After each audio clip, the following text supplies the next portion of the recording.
حضرت موسیٰ علیہ السلام اور حضرت خضر علیہ السلام کا تذکرہ کیا۔ ان دونوں کے درمیان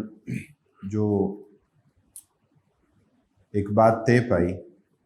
وہ یہ تھی کہ حضرت موسیٰ علیہ السلام حضرت خضر کے ہمراہ سفر کریں گے، لیکن وہ انہیں کسی کام پر ٹوکیں گے نہیں اور ان سے کسی حوالے سے کوئی بات پوچھیں گے نہیں۔ حضرت خضر نے یہ بات ذکر کی کہ میں خود آپ کے سامنے اس کی تفصیل رکھوں گا، میں خود آپ کو بتاؤں گا جو بھی بعض اعمال ہوں گے، تو لیکن آپ درمیان میں اس حوالے سے مجھ سے نہیں پوچھیں گے۔ آپس میں یہ ایک ان کی کمٹمنٹ تھی، یہ ایک بات تھی کہ جو طے ہو گئی۔ اب اس کے بعد ان کا سفر تھا اور اس سفر کے دوران 3 ایسے واقعات سامنے آئے کہ جن واقعات کے نتیجے میں حضرت خضر نے جو عمل کیا، جو کام کیا، حضرت موسیٰ علیہ السلام صبر نہ کر پائے اور وہ درمیان میں ہی پوچھتے رہے، چونکہ جو شرعی حکم تھا، جو اللہ تعالیٰ کی طرف سے ہدایات تھیں، تو جو وقت کا پیغمبر ہے وہ اس کے بارے میں جانتا ہے، اس کو پتہ ہے کہ اللہ تعالیٰ کے احکام کیا ہیں، شریعت کا حکم کیا ہے۔ تو لیکن وہ جو براہ راست حضرت خضر کے لیے تعلیم کی ایک صورت تھی، یا ان کے لیے جو ہدایات تھیں، یا وہ اللہ تعالیٰ کی طرف سے جن کاموں پر مامور تھے، تو اس کے بارے میں حضرت موسیٰ علیہ السلام کو پتہ نہیں تھا۔ اس لیے وہ مسلسل ہر عمل کے جواب میں اور ہر کام کے آخر میں وہ پوچھتے رہے، اور درمیان میں حضرت خضر دوبارہ متوجہ کرتے کہ دیکھیں میں نے آپ سے پہلے بھی یہ بات کہی تھی کہ آپ درمیان میں مجھ سے نہیں کہیں گے، مجھ سے نہیں پوچھیں گے، میں آپ کو خود بتاؤں گا اس کی تفصیل۔ وہ 3 کام کیا تھے؟ وہ 3 کام یہ تھے کہ ایک تو یہ دونوں کشتی میں سوار ہوئے اور سفر کرنے لگے، اور اس سفر کے دوران حضرت خضر نے اس کشتی کے پیندے میں، اس میں درمیان سے ایک تختہ اکھاڑ کے اس میں سوراخ کر دیا، یعنی اس کو معیوب بنا دیا۔ وہ صحیح سلامت تھی، ٹھیک تھی کشتی۔ تو حضرت موسیٰ علیہ السلام اس بات پر بھی صبر نہ کر پائے، تو انہوں نے کہا کہ آپ نے ایسا کیوں کیا؟ صحیح سلامت کشتی تھی اور آپ نے اس کو معیوب بنا دیا، اور آپ نے اس کا تختہ اکھاڑ کے آپ نے اس میں سوراخ کر دیا۔ دوسرا کام کیا تھا؟ دوسرا کام یہ تھا کہ راستے میں چلتے ہوئے ایک لڑکا جو سامنے آیا، اور بظاہر کوئی ایسی بات نہیں تھی، کوئی نافرمانی کی یا معصیت کی یا اللہ تعالیٰ کے کسی حکم کے پامال کرنے کی، لیکن حضرت خضر نے اس کو قتل کر دیا۔ تو حضرت موسیٰ علیہ السلام اس بات پر بھی صبر نہ کر پائے، تو انہوں نے کہا کہ اقتلت نفسا زکیۃ، کہ آپ نے تو ایک بے گناہ کو قتل کر دیا، ایسا آپ نے کیوں کیا؟ تو اس کے جواب میں پھر انہیں متوجہ کیا کہ دیکھیں میں نے آپ سے کہا تھا کہ آپ صبر نہیں کر سکیں گے اور آپ درمیان میں مجھے ٹوکیں گے، اور آپ انتظار کریں، میں آخر میں آپ کو خود بتاؤں گا، حتیٰ احدث لک منہ ذکرا، کہ میں خود آپ کے سامنے اس کی تفصیل رکھوں۔ اور تیسرا عمل کیا تھا؟ تیسرا عمل یہ تھا کہ یہ ایک بستی میں داخل ہوئے، اور وہاں کے لوگوں سے، چونکہ اس زمانے میں ایک عرصے تک، یہ تو ابھی قریب کے زمانے میں ہوا کہ بازار ہیں، ہوٹلز ہیں، اس سے پہلے مختلف سرائے کا کانسیپٹ تھا کہ جہاں قافلے آ کر ٹھہرتے تھے، اور جب یہ بھی نہیں تھا تو ایک بات معروف تھی، ایک عرف تھا لوگوں میں، وہ یہ تھا کہ مہمان نوازی کرنی ہے، کہ کوئی اگر مسافر ہے تو اس مسافر کی ضیافت اور اس کی مہمان نوازی کا اہتمام کرنا ہے، اور یہ بستی والوں کا حق ہے۔ یہ ضیافت نہیں کریں گے تو وہ لوگ کیا کریں گے، کہاں جائیں گے؟ تو بازار کا یا ہوٹل کا یا سرائے کا وہ تصور کم تھا، اتنا نہیں تھا۔ تو اس عرف کے مطابق جب لوگوں سے کہا کہ وہ ان کی ضیافت کریں، یہ تو مسافر ہیں، مہمان ہیں،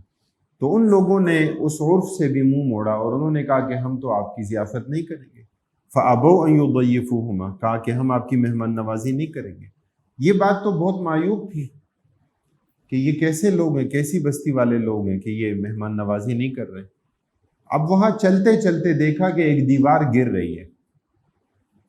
اب قرآن کریم کی آیات میں بھی اللہ تعالیٰ نے اس بات کا تذکرہ فرمایا کہ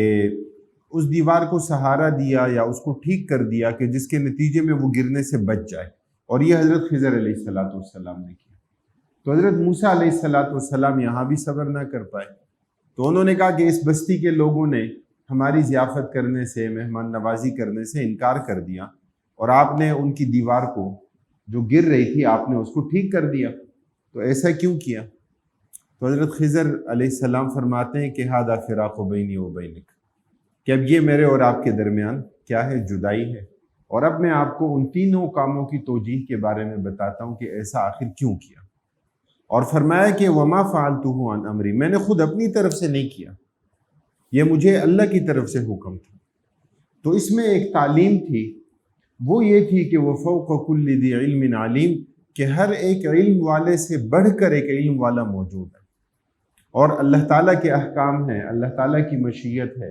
اور اللہ رب العالمین نے لوگوں کو علم سے نوازا ہے۔ تو جو توجیہ تھی اس میں، توجیہ کیا تھی یا اس کا اصل سبب کیا تھا کہ یہ جو 3 واقعات ہوئے، تو فرمایا کہ ان میں سے ایک واقعہ جو ہے وہ تو یہ ہے کہ جو کشتی تھی، تو اس کشتی ساحل پر جو ہے وہ ایک بادشاہ تھا کہ جو صحیح سلامت کشتیوں کو جبراً وہ لے لیتا تھا، غصب کر لیتا تھا، اور یہ کشتی جو تھی اس کے جو مالک تھے، تو اللہ تعالیٰ کا ارادہ، اللہ کی مشیت یہ تھی کہ اس کشتی کو وہ نہ لے سکے۔ اس کے جو مالک ہیں وہ اچھے ہیں، نیک ہیں اور کم عمر ہیں، تو اس لیے اللہ کے حکم کے مطابق میں نے اس صحیح سلامت کشتی کو معیوب بنا دیا، اس کا ایک تختہ اکھاڑ کے اور اس کے پیندے میں سوراخ کر دیا تاکہ ان لوگوں کی کشتی انہی کے پاس رہے اور وہ جبراً کوئی نہ لے، وہ غصب نہ ہو۔ دوسری بات، ایک لڑکے کو جو قتل کیا تو کہا کہ اس کے والدین بڑے نیک ہیں، نیکوکار ہیں، اور اس کے بارے میں یہ تھا کہ یہ اگر بڑا ہوگا تو یہ اپنے والدین کی نافرمانی کرے گا، اللہ کی معصیت کرے گا، تو اس کے نتیجے میں اللہ کا اختیار اور اللہ کی مشیت یہ تھی، وہ خالق ہے، وہ سب کو پیدا کرنے والا، سب کو زندگی دینے والا اور سب کو موت دینے والی ذات اللہ کی ذات ہے۔ اللہ تعالیٰ کا ہر فیصلہ مبنی بر عدل ہے، اللہ تعالیٰ کے بارے میں ظلم کا تصور تک نہیں ہو سکتا۔ جس کو چاہے زندگی دے، جس کو چاہے موت دے، جس کو چاہے جتنی زندگی دے، جس کو چاہے جب موت دے دے، یہ اللہ کا اختیار ہے۔ تو کہا کہ اس کو جو قتل کیا، یعنی ظاہری شریعت میں تو قتل کی سزا قتل ہے، قصاص ہے، لیکن یہاں اللہ کے حکم سے یہ سب کچھ ہوا۔ اور جو تیسرا تھا تو فرمایا کہ یہ یتیم بچے ہیں اور ان کے گھر کی دیوار ہے، وَكَانَ أَبُوهُمَا صَالِحًا، ان کے والدین جو ہیں وہ کیا تھے؟ وہ نیک تھے۔ تو اللہ تعالیٰ کی مشیت یہ تھی کہ اس دیوار کے نیچے خزانہ ہے، اگر یہ دیوار گرے گی تو لوگوں کو اس کے بارے میں پتہ چلے گا، تو اس لیے اس دیوار کو میں نے ٹھیک کیا تاکہ یہ دیوار نہ گرے اور یہ بڑے ہوں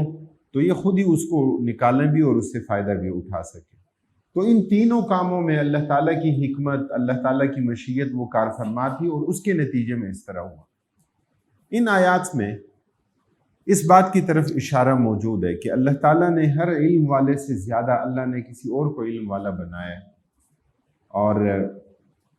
یہ اللہ تعالیٰ کا اختیار ہے کہ وہ جس کو چاہے اللہ رب العالمین علم سے نوازیں۔ اسی طرح ان آیات میں ذوالقرنین کا واقعہ ذکر کیا گیا۔ ذوالقرنین عربی میں کہتے ہیں 2 سینگوں والے کو، 2 سینگوں والا اسے ذوالقرنین کہا جاتا ہے۔ ذوالقرنین کے بارے میں مفسرین نے جو اپنی آراء ذکر کی ہیں کہ اس سے مراد فارس کا حکمران خورس تھا، اور اسی نے ہیکل سلیمانی کی نئے سرے سے تعمیر کی تھی۔ ایک ایسی شخصیت کے جو قوت، شوکت، طاقت، اقتدار اور عظیم فتوحات کے جس کی موجود تھی، لیکن اس کے ساتھ ساتھ خوف خدا کی کیفیت تھی اور تواضع سے مالا مال تھا۔ اور یہاں پر ذکر کیا جا رہا ہے، یعنی مشرکین کے سامنے یہ بات ذکر کی جا رہی ہے کہ دیکھو اللہ تعالیٰ نے کتنا اقتدار دیا، اللہ تعالیٰ نے کتنا اختیار دیا اور کتنی عظیم الشان دیوار تعمیر کی، لیکن اس قوت اور اس اقتدار اور اس سب کچھ کے باوجود تواضع سے مالا مال اور اللہ تعالیٰ کے احکام کی اطاعت کرنے والا۔ یہ قریش کے لوگ ہیں، ایک قبائلی ریاست ہے، چھوٹی سی ریاست، اور اس میں معمولی اختیار ہے، یعنی کتنا اختیار تھا اس قبائلی ریاست کے اندر، اور یہ لوگ اتنا گھمنڈ کرتے ہیں اور یہ لوگ اتنا اتراتے ہیں اور اتنے فخر اور غرور میں کہ نبی اکرم صلی اللہ علیہ وسلم کے راستے میں روڑے اٹکاتے ہیں اور اپنے حقیقی خالق اور مالک کی معرفت کو یہ لوگ بھلا بیٹھے ہیں۔ آخرت کا منظر جو ہے وہ ان آیات میں ذکر کیا گیا۔ سورہ مریم مکی صورت ہے، حضرت مریم علیہ السلام کا جامع تعارف جو ہے وہ ذکر کیا گیا۔ وہ ایک پاک دامن خاتون تھیں، اللہ تعالیٰ کی طرف سے ان کو اس بات کی بشارت دی گئی کہ اللہ رب العالمین انہیں حضرت عیسیٰ ابن مریم، حضرت عیسیٰ علیہ السلام کی پیدائش ہوگی۔ ان آیات میں اللہ تعالیٰ نے تفصیل کے ساتھ تذکرہ کیا۔ سورہ مریم یہ وہ صورت ہے کہ جو جب حبشہ کی طرف صحابہ کرام رضوان اللہ علیہ مجمعین ہجرت کر کے گئے اور وہاں جب قریش کے سردار پہنچے اور انہوں نے تو تحفے تحائف بھی لے کر گئے اور انہوں نے جا کر نجاشی سے یہ کہا کہ ہمارے کچھ سرپھرے لوگ وہ اپنے آبائی دین کو چھوڑ کر اور وہ آپ کے ہاں انہوں نے پناہ لے لی ہے، تو آپ انہیں ہمارے ساتھ واپس بھیجیں تاکہ ہم انہیں واپس لے جائیں، یہ برگشتہ ہو گئے ہمارے دین سے، اپنے آباء و اجداد کے دین کو چھوڑ دیا۔ تو نجاشی ایک عادل حکمران تھا۔ اللہ کے رسول صلی اللہ علیہ وسلم نے جب ہجرت حبشہ کی طرف صحابہ کرام رضوان اللہ علیہ مجمعین کو بھیجا تھا، جب مکہ میں ظلم اور ستم کی انتہا ہو گئی تو آپ صلی اللہ علیہ وسلم نے فرمایا کہ وہاں کا حاکم، وہاں کا حکمران وہ عادل حکمران ہے اور وہ ظلم اور بربریت کے حوالے سے وہ کوسوں دور ہیں، اور آپ نے فرمایا کہ وہاں آپ لوگ آسانی کے ساتھ جو ہے وہ رہ سکتے ہیں، اللہ کی عبادت کر سکتے ہیں، اور واقعتاً یہ بات بالکل ٹھیک تھی۔ تو نجاشی نے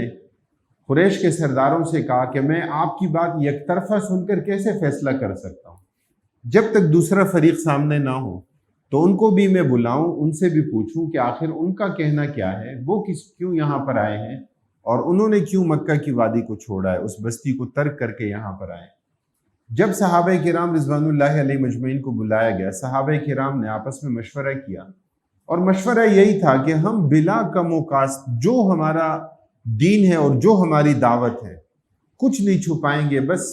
نجاشی کے سامنے، یعنی وقت کا بادشاہ ہے اس ملک کا، اس کے سامنے ہم اپنی دعوت رکھ دیں گے، خواہ پھر وہ جو بھی چاہے، جو بھی فیصلہ کرے یا نتیجہ جو بھی نکلے۔ تو جب بلایا اور جب ان کے سامنے مکالمہ ہوا، بات چیت ہوئی، اور صحیح بخاری میں تفصیل کے ساتھ یہ واقعہ ذکر کیا گیا۔ اچھا، اس میں ایک سوال یہ بھی تھا، چونکہ سرداران قریش نے یہ بات بھی ذکر کی کہ یہ تو نئے دین کے داعی ہیں، یہ تو ایک نئی بات کر رہے ہیں اور ہمارے آباء و اجداد کے دین کو بھی نہیں مانتے، اور آپ کی تعلیمات جو ہیں تو اس سے بھی منحرف ہیں۔ تو نجاشی نے پوچھا کہ تم حضرت مریم کے بارے میں، حضرت عیسیٰ کے بارے میں کیا کہتے ہو؟ تو جعفر بن ابو طالب رضی اللہ تعالیٰ عنہ، یعنی انہوں نے یہ بات ذکر کی، انہوں نے یہ کہا کہ بجائے اس کے کہ خود اپنی طرف سے کوئی بات کہوں تو قرآن کریم کی جس صورت میں تذکرہ موجود ہے تو اسی صورت کی تلاوت اس کی ان آیات کی کر لو، تو سورہ مریم کی تلاوت کی۔ اب سورہ مریم میں اللہ تعالیٰ نے حضرت مریم علیہ السلام کا تذکرہ، حضرت عیسیٰ علیہ السلام کا تذکرہ کیا، اور جب تلاوت کی اس کی تو نجاشی کی آنکھوں میں آنسو آ گئے، اور اس نے یہ کہا کہ اللہ کی قسم، ایک تنکا اٹھایا اور کہا کہ جو کچھ آپ نے کہا ہے، کہا کہ حضرت مریم اور حضرت عیسیٰ ابن مریم، ان کی ذات اور ان کی شخصیت جو تھی وہ اس تنکے کے برابر بھی، جو کچھ آپ نے کہا ہے نہ اس سے زیادہ ہے نہ اس سے کم ہے۔ یعنی یہ دعوت تو بڑی انصاف کی دعوت ہے، یہ تو عدل کی بات ہے، یہ تو توازن کی بات ہے، اور یہ تو ایک الہی اللہ تعالیٰ کی طرف سے یہ سلسلہ ہے۔ تو انہوں نے یہ اختیار دیا اور کہا سرداران قریش سے کہ میں ان لوگوں کو آپ کے ساتھ نہیں بھیجوں گا، اور ان سے کہا کہ آپ حبشہ میں جہاں چاہیں آپ سکونت اختیار کر سکتے ہیں، آپ سے کوئی تعرض نہیں کرے گا، آپ پر کوئی ظلم اور زیادتی نہیں کرے گا۔ بلکہ بعد میں تو روایات میں یہ بھی آتا ہے کہ انہوں نے باقاعدہ قانون سازی کی کہ وہاں کے رہائشیوں میں سے کسی نے اگر مسلمانوں کو ستایا تو اس پر اتنا جرمانہ ہوگا۔ ابتداً وہ جرمانہ کم تھا تو صحابہ کرام رضوان اللہ علیہ مجمعین نے یہ گزارش کی کہ یہ تو جرمانہ کم ہے تو لوگ ستائیں گے پھر جرمانہ دے دیں گے، تو انہوں نے اس جرمانے کی مقدار دگنی کر دی، کہ ٹھیک ہے کوئی آپ کو نہ ستائے، کوئی آپ کو تکلیف نہ دے۔ اللہ تعالیٰ نے قرآن کریم کی اس آیت میں حضرت عیسیٰ ابن مریم کا اور حضرت مریم علیہ السلام کا تذکرہ جو ہے وہ کیا ہے۔ حضرت مریم کے پاس جب فرشتہ آیا روح پھونکنے کے لیے، انسانی شکل میں آیا، اور ظاہر ہے کہ انسانی شکل میں جب آیا تو حضرت مریم علیہ السلام ڈر گئی، لیکن انہیں بتایا گیا کہ میں اللہ تعالیٰ کی طرف سے، میں فرشتہ ہوں، اللہ تعالیٰ کی طرف سے مامور ہوں، اور میں روح پھونکنے کے لیے، اس کے نتیجے میں اللہ تعالیٰ آپ کو حضرت عیسیٰ علیہ السلام کی صورت میں بیٹے سے نوازیں گے۔ یہاں ایک مرتبہ پھر حضرت زکریا کا تذکرہ کیا گیا۔ حضرت زکریا اللہ تعالیٰ کے پیغمبر تھے، اور جب انہوں نے حضرت مریم کی فضیلت دیکھی اور بغیر موسم کے پھل دیکھے تو ان کے دل میں بھی یہ احساس اور یہ خواہش جاگی کہ اللہ تعالیٰ کے جو معجزات پر قادر ہے تو اللہ تعالیٰ مجھے بھی بیٹا عطا فرمائے۔ اور پھر انہیں بھی بشارت ملی کہ اللہ تعالیٰ انہیں بیٹا دیں گے، اور وہ نام اس کا کیا ہوگا؟ حضرت یحییٰ علیہ السلام۔ اب حضرت مریم کے ہاں جب ولادت تھی حضرت عیسیٰ ابن مریم کی، تو وہ نتائج کو سوچ کر کہ اب اس کا نتیجہ کیا نکلے گا، کہ ٹھیک ہے یہ تو اللہ کی طرف سے، بغیر باپ کے، بغیر کسی جنسی تعلق کے، بغیر نکاح اور شادی کے، اللہ تعالیٰ نے بغیر باپ کے صرف ماں سے اللہ تعالیٰ نے بیٹے کو پیدا کیا۔ لیکن اس کے نتائج کو سوچ کر کہ لوگ کیا کہیں گے، لوگوں کی سمجھ میں یہ بات کیسے آئے گی، کیونکہ وہ تو اس بات کو آسانی کے ساتھ سمجھنے والے نہیں ہیں، تو الزامات لگائیں گے۔ اور یہی ہوا کہ ان پر بعد میں الزامات لگے۔ تو حضرت مریم جو تھی وہ یہ سوچ کر انہوں نے یہ کہا کہ کاش میں اس دن سے پہلے مر گئی ہوتی، یعنی یہ ایک احساس تھا۔ لیکن انہیں بشارت دی گئی، انہیں خوشخبری دی گئی کہ آپ کو خود اپنی صفائی میں کہنے کی کچھ ضرورت نہیں ہے، آپ کی صفائی اللہ تعالیٰ کی طرف سے،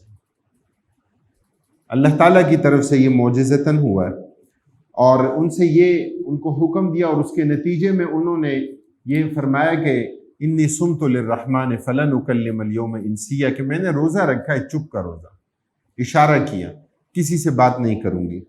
اور بچے کی طرف حضرت عیسیٰ کی طرف اشارہ کیا جو گہوارے میں تھا، اور حضرت عیسیٰ علیہ السلام کے ننھے ہونٹوں پر اللہ تعالیٰ نے تکلم جاری فرمایا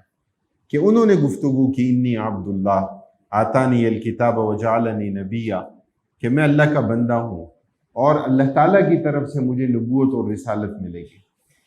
حضرت ابراہیم علیہ السلام کے والد کا تذکرہ اور ان کے ساتھ مکالمے کا تذکرہ ہے۔ حضرت ابراہیم علیہ السلام کے اخلاص کا اور اپنے والد کو دعوت دینے کا تذکرہ ہے۔ دیگر انبیاء کے مناقب بیان کیے گئے، حضرت موسیٰ، حضرت ہارون علیہ السلام، حضرت اسماعیل، حضرت ادریس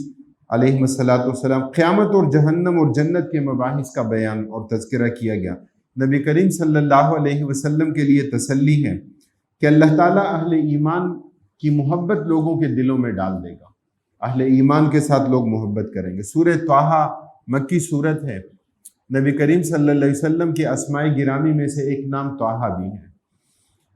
حضرت عمر رضی اللہ تعالیٰ عنہ کے قبول اسلام کا معروف واقعہ ہے کہ سورہ طٰہٰ کی آیات سنی انہوں نے اور ان کے دل کی دنیا تبدیل ہو گئی۔ انہوں نے ابتداءً سختی کی اپنی بہن کے ساتھ، حضرت فاطمہ، اور اپنے بہنوئی کے ساتھ، اور جو ان کے لیے معلم تھے، لیکن جب آیات سنی تو دل کی دنیا تبدیل ہو گئی، اور پھر دار ارقم کی طرف آئے اسی حالت میں، تلوار ہاتھ میں، لیکن پھر وہ تلوار کسی کو کاٹنے کے لیے نہیں بلکہ خود وہ سر تسلیم خم کرنے کے لیے تشریف لائے۔ اور اسی طرح حضرت موسیٰ علیہ السلام کے حالات یہاں پر بیان کیے گئے، ان کی پیدائش کا تذکرہ، دریا کی موجوں پر وہ جس طرح پنگوڑے میں موجود تھے اور اللہ تعالیٰ نے ان کی حفاظت کی، اور اللہ تعالیٰ نے جس طرح قصر شاہی میں ان کی پرورش کا انتظام کیا۔ اللہ تعالیٰ فرماتے ہیں کہ ہم تمہیں واپس تمہاری ماں کی طرف لوٹا دیں گے، کہ وہ تمہاری ماں ہی وہ تمہارے لیے مرضعہ بنے گی، وہ تمہارے لیے دودھ پلانے والی ہوگی۔ بات کے مراحل کا تذکرہ آیت نمبر 9 سے آیت نمبر 98 تک حضرت موسیٰ علیہ السلام کے تفصیلی حالات ذکر کیے گئے۔ حضرت موسیٰ علیہ السلام نے دیکھا کہ دو افراد آپس میں لڑ رہے ہیں، تو قبطی تھا، وہ زیادتی کر رہا تھا، تو تنبیہ کے لیے ایک مکہ مارا، وہ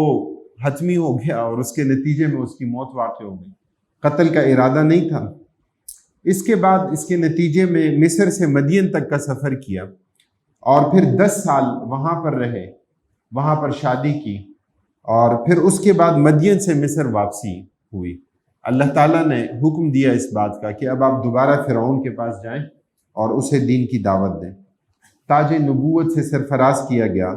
اور طوا پر مقدس مقام پر اللہ تعالیٰ سے ہم کلام ہوئے۔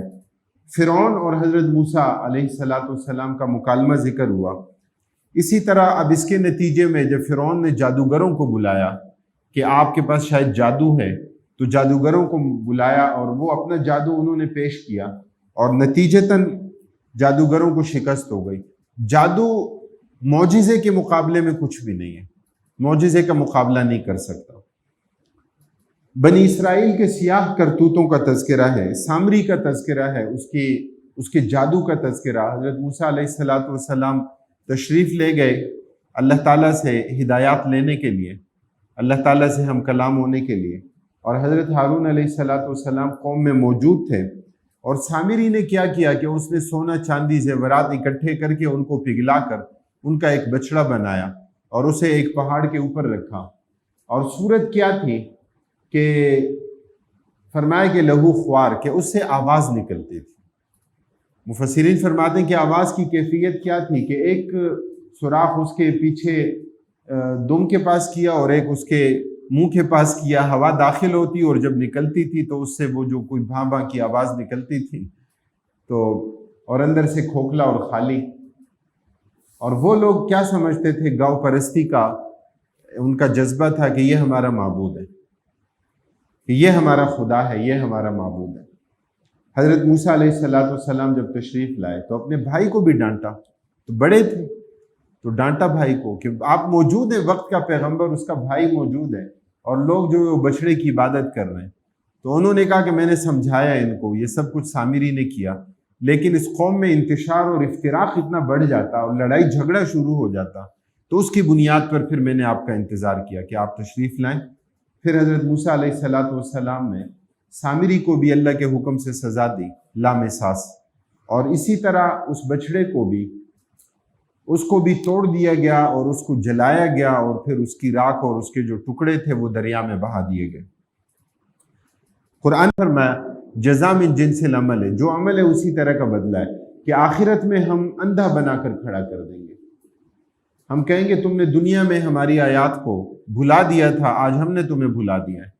جس طرح تم وہاں صرف نظر کرتے تھے، توجہ نہیں دیتے تھے، تو اسی طرح کی کیفیت کیا ہے کہ اب تمہیں اندھا بنا دی۔ آخر میں جامع ہدایات دی گئی، نبی اکرم صلی اللہ علیہ وسلم کو صبر کی تلقین کی گئی اور اللہ تعالیٰ کی عبادت کی طرف متوجہ کیا گیا۔ اللہ تعالیٰ ہمیں قرآن کریم کی آیات کو سمجھنے اور عمل کرنے کی توفیق نصیب فرمائے۔ وآخر دعوانا ان الحمد للہ رب العالمین۔